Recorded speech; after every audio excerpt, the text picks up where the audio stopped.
चौधरी साहब सर, एक दफ़े फिर चाहे फवाद चौधरी साहब की बात हो, बट जैसे मंसूर अली खान साहब कह रहे थे कि डिस्कशंस तो पहले भी शायद हो रही थी, मगर हम लोग इतना ऑफिशियली या इतना खुल के उस पर बात नहीं करते थे. अब फवाद चौधरी साहब ने कह दिया है तो हम अब इस पे ज़रा खुलकर बात करेंगे. सर, आप किस तरह देख रहे हैं?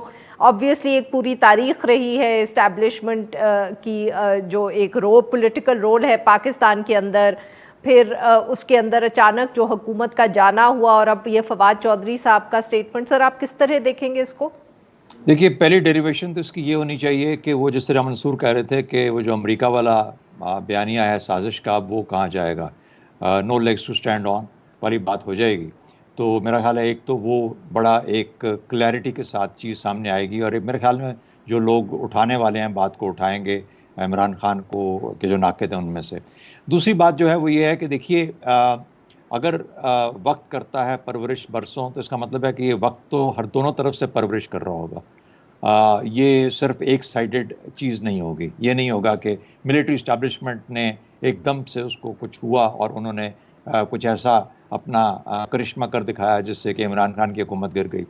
ये तो वक्त तो बरसों से परवरिश कर रहा था, और उसका इजहारिया मंसूर भी कर रहे थे, आप भी कर रहे थे, हम सब भी कर रहे थे अपने प्रोग्रामों में, और पूरी पिछले 3.25 साल ये बात चली.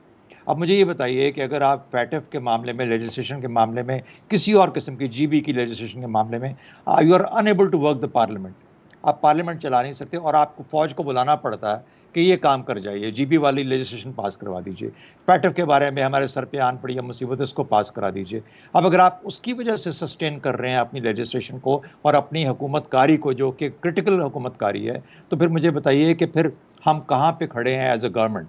यानी इमरान खान को आज शिकायत अपने नाक़दीन से नहीं होनी चाहिए, किसी और इदारे से नहीं होनी चाहिए, बल्कि उसको इंट्रोस्पेक्टिवली देखना चाहिए अपने अंदर, और देखना चाहिए कि मुझसे कहाँ पे क्या क्या गलतियाँ हुई. सबसे बड़ी गलती देखिए, अगर इमरान खान की हुकूमत, मैं आपको बताता हूँ, अगर इमरान खान की हुकूमत बेहतरीन काम कर रही होती, या एवरेज से बहुत बेहतर काम कर रही होती, अबव एवरेज काम कर रही होती, क्या आज इमरान खान हुकूमत से बाहर होते? तो मेरा ख्याल है कि इसको इस पैराए में देखने की ज़रूरत है. हम बहुत जल्दी एक फाइनली मैं आपको ये भी, क्योंकि मामला इस्टेब्लिशमेंट का आया, इस्टेब्लिशमेंट ने कब यहाँ पे इस मुल्क में उसका रोल नहीं रहा सियासत के अंदर. वाई शुड बी सरप्राइज्ड अगर इस्टेब्लिशमेंट का कोई रोल अभी नज़र आता. ये 90 की दहाई से कुछ ये देख लीजिए कि जब बेनज़ीर और नवाज शरीफ ऑल्टरनेट करते थे अपनी गवर्नमेंट्स को, तो क्या जुडिशरी और इस्टेब्लिशमेंट कहीं ना कहीं पे उसके अंदर मुदखल नहीं होते थे, उस मामले के अंदर रिजॉल्व नहीं कराते थे. जहां सियासत फेल कर जाए, जहां पार्लियामेंट अपना काम ना करे, जहां हुकूमतें सियासी तौर पर बिल्कुल स्टैग्नेट हो जाए. सर, आप ये बेसिकली कह रहे हैं कि this is just business like usual, जो 90 की दिहाई में हुआ अब भी वही कुछ हो रहा है. For Pakistan it could be business like usual, but एक सेकंड रुक जाइए यहीं पे, before we take this and move on with the run away with this. क्या पॉलिटिकली वो लोग आए हैं जो कि कहीं बाहर से इंपोर्ट करके लाए गए हैं, या ये कि पार्लियामेंट के अंदर जो बाकी पार्टीज थी उन्होंने मिलके, क्या इमरान खान की हुकूमत इनसे टूटी है जो कि कोई तोड़ के ले गया, या उनके जो इत्तेहादी थे वो हट के किसी और के साथ जा मिले? क्या ये इसका पॉलिटिकल प्रेमाइस बनता है कि नहीं बनता? तो I think we got to give credit to some political, उसकी जो रीजनिंग होती है, पॉलिटिकल लॉजिक होती है.